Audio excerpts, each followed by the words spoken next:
தமிழ்நாட்டில் கூட்டணி ஆட்சி அமையுமா? தமிழ்நாட்டில் கூட்டணி ஆட்சி அப்படிங்கிற இந்த டிஸ்கஷன் தேர்தலுக்கு பின்னாடி தொடங்கின விஷயம் இல்லை, உங்கள் எல்லாருக்கும் நல்லாவே தெரியும். தேர்தலுக்கு சில மாதங்கள் முன்பாகவே ஒரு பெரிய டிபேட்டாக மாறின விஷயம்னா இந்த கூட்டணி ஆட்சி, கோயலிஷன் கவர்மெண்ட். இதை பற்றி இன்றைக்கி டைம்ஸ் ஆஃப் இந்தியாலையும் அருண்ராம் சார் ஒரு ஸ்டோரி போர்டு எழுதியிருக்காங்க. இப்போ என்ன டிஸ்கஷனாக மாறுது அப்படின்னா, கூட்டணி ஆட்சி அப்படிங்கிறது யார் முதல்ல பேசுனது, இந்த தேர்தலில் அது சாத்தியமா அப்படிங்கிற பல ஆங்கிளில் இதை நிறைய பேர் இன்றைக்கி சமூக வலைதளங்கள்லையும் பொதுவாக அரசியல் அரங்கத்திலையும் விவாதிக்கப்படக்கூடிய ஒன்றாக இருக்கிறது. அதில் இந்த 2026 ஏன் இது ரொம்ப அதிகமாக பேசப்படுது அப்படின்னா, இங்கே ஒரு தீவிரமான 3 முனை போட்டி இருக்குது. இதற்கு முன்பு நடந்த தேர்தல்களில் பல முனை போட்டி இருந்தாலும் கூட களத்தில் பார்க்கும்போது 2 திராவிட கட்சிகளுக்குள்ளே தான் வலுவான போட்டி இருக்குமே தவிர ஒரு ஈக்குவல் ஃபைட்டை கொடுத்த கட்சிகள் அப்படின்னு பார்க்கும்போது ரொம்ப குறைவு தான். பெரும்பாலும் புதிதாக வரக்கூடிய கட்சிகள் அதிகபட்சம் 7-8% இருந்திருக்காங்க. தேமுதிக 8% தொடங்கும் போது, நாம் தமிழர், மக்கள் நீதி மையம் போன்ற கட்சிகளும் கூட டபுள் டிஜிட்டை தாண்டலை.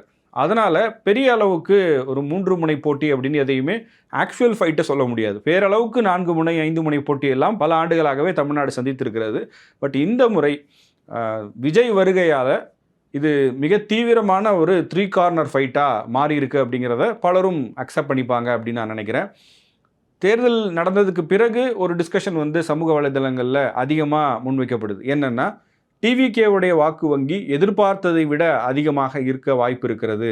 யாரை கேட்டாலும் டிவிகேக்கு ஓட்டு போட்டேன்னு சொல்கிறாங்கன்னு டெய்லி நம்ம ட்விட்டர்லேயும் ஃபேஸ்புக்லேயும் இன்ஸ்டாகிராம்லேயும் நிறைய போஸ்ட்டை பார்க்க முடியுது. ரியாலிட்டி என்னங்கிறத மே 4ஆம் தேதி நம்ம பார்க்க போகிறோம். பட் பொதுவாக நம்ம சில பேர்கிட்ட விசாரிக்கும் போது நமக்கும் கூட இந்த வாக்குப்பதிவில் ஏதோ ஒரு புது விஷயம் நடந்திருக்கு அப்படிங்கிறத கவனிக்க முடியுது. சரி, அதுக்கும் கூட்டணி ஆட்சிக்கும் என்ன சம்பந்தம் அப்படின்னு கேட்டோம்னா, ஒவ்வொருத்தரும் ஒரு தியரி எழுதிட்டு இருக்கிறாங்க. சோஷியல் மீடியாவை எடுத்தோம் அப்படின்னா, கூட்டணி ஆட்சி அமைவதற்கான சாத்தியம் எந்த அளவுக்கு வாய்ப்பு இருக்கிறது, எந்த கட்சி ஆட்சி அமைக்கும் அப்படின்னு கேட்கும்போது ஒவ்வொரு சர்வே முடிவுகளும் இதற்கு முன்னாடி வந்திருக்கு. இப்போ 29ஆம் தேதி எக்ஸிட் போல்ஸும் வரப்போகுது.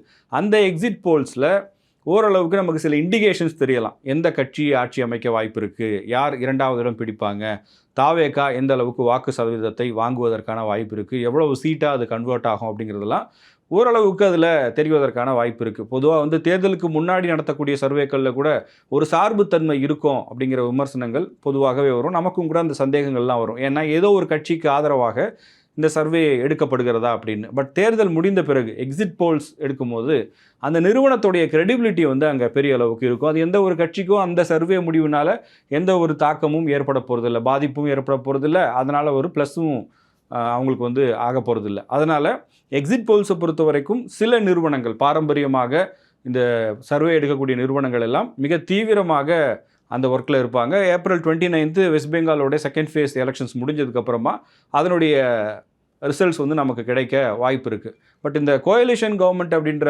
இந்த விஷயம் இப்போ டிவிகே பார்ட்டி ஸ்டார்ட் பண்ண பிறகு முதல் மாநாட்டை விக்கிரவாண்டியில் நடத்தியிருந்தாங்க.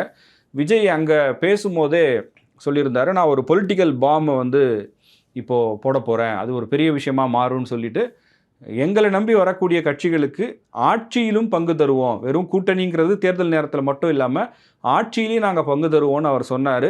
ஆனால் தேர்தல் நேரம் வரைக்கும் அவரை நம்பி எந்த ஒரு கட்சியும் அங்கே போகலை. அவர் கூட்டணி ஆட்சிக்கு தயாராக இருக்கிறேன்னு சொல்லியும் அதுக்கு என்ன காரணம்னு எல்லாருக்குமே தெரியும்.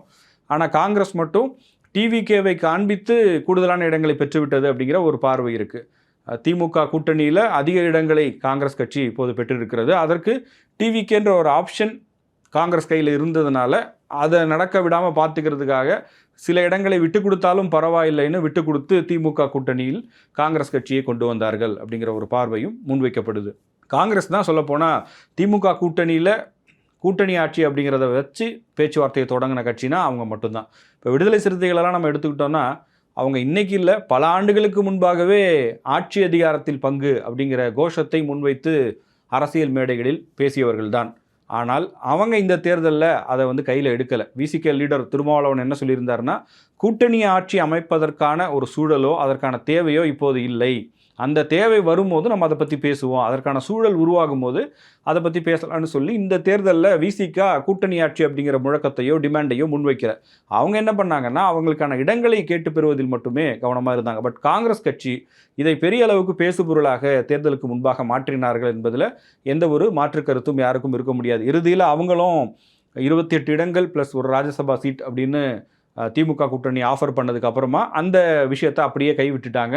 தேர்தலை பார்ப்போம், இதெல்லாம் மற்றதெல்லாம் அப்புறம் பார்த்துக்கலான்னு சொல்லிட்டு அவங்களும் வேலையை பார்க்க ஆரம்பிச்சிட்டாங்க. இப்போ இன்னொரு பக்கம் அதிமுக கூட்டணி, தேசிய ஜனநாயக கூட்டணின்னு தானே சொல்கிறாங்க, அதிமுக தலைமையிலான என்டிஏ கூட்டணி. அந்த கூட்டணியில் அதிமுகவை பொறுத்த வரைக்கும், எடப்பாடி பழனிசாமியை பொறுத்த வரைக்கும் அவர் ரொம்ப தெளிவாக சொல்லிகிட்டே இருக்காரு, கூட்டணி ஆட்சிகள்லாம் வாய்ப்பு இல்லைங்க, அதிமுக தலைமையிலான ஆட்சி தான் அப்படின்னு சொல்லி அவர் ரொம்ப கிளவராக எல்லா இடங்கள்லையுமே பதிவு பண்ணிட்டாரு. அதே நேரத்தில் பிஜேபி லீடர்ஸ் எல்லாம் ஒரு மாதிரி ட்விஸ்ட் வச்சு பேசுகிற மாதிரி என்டிஏ தலைமையிலான கூட்டணி ஆட்சி இல்லை என்டிஏ கூட்டணி ஆட்சி அப்படின்லாம் பேசுனாங்க. மாறி மாறி ரெண்டு தரப்புல இருந்தும் விவாதங்கள்லாம் நடந்துச்சு.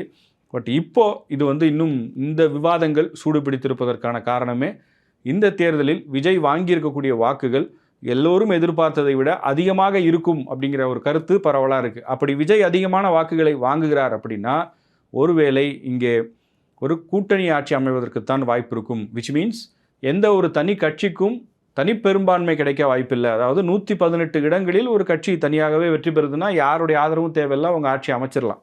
பட் இந்த முறை அதற்கான வாய்ப்பு குறைவுன்னு சொல்கிறாங்க. பட் இதுவரையும் வந்திருக்கக்கூடிய சர்வே முடிவுகள் அடிப்படையில், சில மூத்த பத்திரிகையாளர்கள்லாம் சொல்கிற அடிப்படையில் பார்த்தால் கூட திமுக தான் ஆட்சி அமைப்பதற்கு வாய்ப்பு இருக்குது. திமுக தனிப்பட்ட முறையில் சிங்கிள் மெஜாரிட்டியோடு ஆட்சி அமைக்கிறாங்க, அப்படி இல்லைனா அவங்க கூட்டணி கட்சிகளோடு சேர்ந்து ஆட்சி அமைக்கலாம் அப்படின்ற ஒரு பார்வை முன்வைக்கப்படுது. அவங்களாலையும் தனி மெஜாரிட்டி பெற முடியலன்னா காங்கிரஸ் கட்சி 2006 கொடுத்த மாதிரி ஆட்சிக்கு வெளியிலேருந்து, அதாவது நேரடியாக ஆட்சியில் பங்கேற்காமல் வெளியிலிருந்து ஆதரவு கொடுப்பாங்களா? அப்போது 2006 திமுகவுக்கு 98 எம்எல்ஏக்கள் தான் இருந்தாங்க. அன்னைக்கு திமுக கூட்டணியில் இடம்பெற்றிருந்த காங்கிரஸ், பாமக, இடதுசாரிகள் இவர்களுடைய ஆதரவோடு தான் அன்னைக்கு திமுக ஆட்சி அமைச்சாங்க. கலைஞர் சிஎம்மாக இருந்தார். ஆனால் அதே நேரத்தில் மத்தியில் காங்கிரஸ் கவர்மெண்ட் இருந்தப்போ, யூபிஏ கவர்மெண்ட் இருந்தப்போ அங்கே கூட்டணி ஆட்சி தான் நடந்தது. அந்த அமைச்சரவையில் திமுகவினர் இருந்தாங்க. ஆனால் மாநில சட்டமன்றம்னு வரும்போது திமுகவுக்கு தனிப்பெரும்பான்மை கிடைக்கலைன்னா கூட அவங்க கூட்டணி ஆட்சியை உருவாக்கலை அப்படிங்கிற ஒரு விஷயம் இருக்குது. அன்னைக்கே அதை பண்ணியிருக்கணும்னு சில காங்கிரஸ் லீடர்ஸ் எல்லாம் பேசுகிறதையும் நம்ம கேட்டிருப்போம்.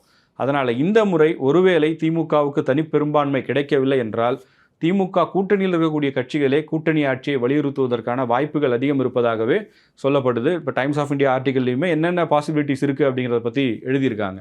இன்னொரு பக்கம் ஏடிஎம்கேவை பொறுத்த வரைக்கும் பிஜேபி நிச்சயமாக அதுக்கு தான் வெயிட் பண்ணுவாங்க அப்படின்னு அரசியலை கவனிக்கிற எல்லாருக்குமே நல்லாவே தெரியும். அவங்க எப்படா இது நடக்கும், நம்ம தமிழ்நாட்டுக்குள்ளே நம்மளுடைய கேமை ஸ்டார்ட் பண்ணலாம் அப்படின்னு தான் வெயிட் பண்ணிகிட்டு இருக்காங்க. ஒருவேளை அதிமுக கூட்டணி அந்த பெரும்பான்மை, அதிமுகவுக்கு தனிப்பட்ட முறையில் சிங்கிள் மெஜாரிட்டி கிடைக்காம கூட்டணியாக சேர்ந்து பார்க்கும்போது அவங்களுக்கு ஆட்சி அமைப்பதற்கான வாய்ப்பு இருந்தால் நிச்சயமாக அதில் பிஜேபி நிறைய அரசியல் விளையாட்டுகளை பண்ணுவாங்க. பட் விஜய் பொறுத்த வரைக்கும் அவர் தனிப்பட்ட முறையில் தாவேகா முதல் தேர்தலிலேயே அவ்வளவு இடங்களை பெற்று ஆட்சி அமைக்குமா? அவர்கிட்ட கூட்டணியும் கிடையாது. அவர் ஆட்சி அமைக்கணும்னா அவர் வாங்கக்கூடிய இடங்கள் தான். ஒருவேளை அவர் ஒரு பெரிய ஃபோர்ஸாக வந்தார்னா அவரை எந்த கட்சி ஆதரிக்கப் போகிறது? அவர் ஏற்கனவே எங்களை நம்பி வருபவர்களுக்கு நாங்கள் ஆட்சியில் பங்கு தருவோம்லாம் சொல்லியிருக்காரு. ஒருவேளை போஸ்ட் போல் அலையன்ஸ் அப்படின்ற வகையில் வேறு கட்சிகளோடு கூட்டணி வைக்க வாய்ப்பு இருக்கா? வேறு கட்சிகளோடுனா ஒன்று திமுகவோட வைக்கணும், அவருடைய அரசியல் எதிரி, இல்லை அதிமுகவோட வைக்கணும். அதிமுக அவர் மற்றும் பலர்னு சொல்லிட்டாரு, சீன்லேயே இல்லாதவங்கன்னு சொல்லியிருந்தார். பட் பிஜேபி இருக்கக்கூடிய தேசிய ஜனநாயக கூட்டணின்னு வரும்போது அவருடைய ஐடியாலஜிக்கல் எனிமியும் அங்கே இருக்காங்க. ஸோ அப்படி இருக்கும்போது விஜய் தேர்தலுக்கு பிறகு என்ன முடிவெடுப்பார் அப்படின்றதும் ஒரு பெரிய கேள்வியாகத்தான் இருக்கிறது. இந்தியாவில் பல மாநிலங்களில் கூட்டணி ஆட்சியும் இருக்குது. இன்னும் சில மாநிலங்களில் கூட்டணி ஆட்சியெல்லாம் அமைக்காமல் தனிப்பெரும்பான்மையோடு இல்லை ஒரு சிங்கிள் பார்ட்டியோட ஆட்சியும் நடந்துட்டுருக்கு. இதில் ப்ளஸ் அண்ட் மைனஸ் என்ன அப்படிங்கிறதையும் இந்த ஆர்டிக்கலில் அழகாக சொல்லியிருந்தாங்க. ஒரு கூட்டணி ஆட்சின்னு வரும்போது மோர் இன்க்ளூசிவாக இருக்கும். முக்கியமான முடிவுகள் எடுக்கும்போது கூட்டணி கட்சியினரையும் கலந்து ஆலோசித்து முடிவுகள் எடுக்க முடியும். அப்படிங்கிற மாதிரியான அம்சங்கள்லாம் ப்ளஸ் பாயிண்ட்டாக இருந்தாலும் ஒரு உடனடியாக முடிவெடுக்க முடியாமல் இன்டெசிசிவான கவர்மெண்ட்டாக அது இருக்க வாய்ப்பு இருக்குது. தமிழ்நாடு இவ்வளவு தூரம் முன்னேறிய மாநிலமாக இருப்பதற்கான காரணம் இங்கே தனி கட்சிகள் ஆட்சி முறை என்பது வலுவாக இருந்திருக்கிறது. எந்த ஒரு முடிவு எடுக்கணும், பாலிசி ரீதியான டிசிஷன் எடுக்கணும்னாலும் இமீடியட்டாக முதலமைச்சர் முடிவெடுத்துருவார். இதுவரையும் நம்ம அதுதான் பார்த்துருக்கோம். பட் ஒருவேளை கூட்டணி ஆட்சின்னு வருதுன்னா ஒவ்வொரு முறையும் முக்கியமான முடிவுகள் எடுக்கும்போது கூட்டணி கட்சிகளை கலந்து ஆலோசிக்கணும். அதில் மாற்று கருத்துக்களை தெரிவிப்பார்கள். சில முடிவுகளுக்கு எதிர்ப்புகள் இருக்கும். அதனால் ரொம்ப குயிக்காக வந்து முக்கியமான முடிவுகளை அட்மினிஸ்ட்ரேஷனில் எடுக்க முடியாது. அதனால் தமிழ்நாட்டு மக்கள் எப்போவுமே கூட்டணி ஆட்சி அப்படிங்கிற ஒரு தீர்ப்பை கொடுக்க மாட்டாங்க. அவர்கள் கொடுக்கக்கூடிய மேண்டேட் அப்படிங்கிறது எப்போதுமே ஒரு தனி கட்சியை தான் ஆட்சியில் அமர வைப்பாங்க. அது 5 வருஷத்துக்கான ஆட்சியாக இருக்குமே தவிர, ஒரு நிலையற்ற அரசாங்கத்தை தமிழ்நாட்டு மக்கள் எப்போதும் ஆதரிக்க மாட்டார்கள். அப்படிப்பட்ட அரசாங்கத்தை உருவாக்கவும் மாட்டார்கள் அப்படிங்கிற ஒரு பார்வையும் முன்வைக்கிறாங்க. ஸோ ப்ளஸும் இருக்குது, மைனஸும் இருக்குது. 2 சைட்ஸுமே இதில் இருக்குது. மக்கள் தான் இறுதி எஜமானர்கள். மே 4ஆம் தேதி நமக்கு தெரிஞ்சிடும். தனிப்பட்ட முறையில் ஒரு கட்சி மட்டும் ஆட்சி அமைக்குதா, இல்லை தொங்கு சட்டசபை வரப்போகிறதா, கூட்டணி ஆட்சி வரப்போகிறதா அப்படிங்கிற அத்தனை கேள்விகளுமே மே 4ஆம் தேதி நமக்கு விடை கிடைத்துவிடும். உங்களுடைய பார்வை என்னன்னு சொல்லுங்கள். தமிழ்நாட்டை பொறுத்த வரைக்கும் ஒரு தனி கட்சி ஆட்சி அமைப்பது நல்லதா, இல்லை எந்த கட்சி ஆட்சிக்கு வந்தாலும், ஏன் மெஜாரிட்டியே கிடைச்சா கூட அந்த கூட்டணியில் இடம்பெற்றிருக்கக்கூடிய கட்சிகளையும் அதில் பிரதிநிதித்துவப்படுத்தினால்தான் தமிழ்நாட்டுக்கு நல்லதுன்னு நினைக்கிறீங்களா? உங்களுடைய கருத்துக்களை மறக்காமல் கமெண்ட் செக்ஷனில் சொல்லுங்கள்.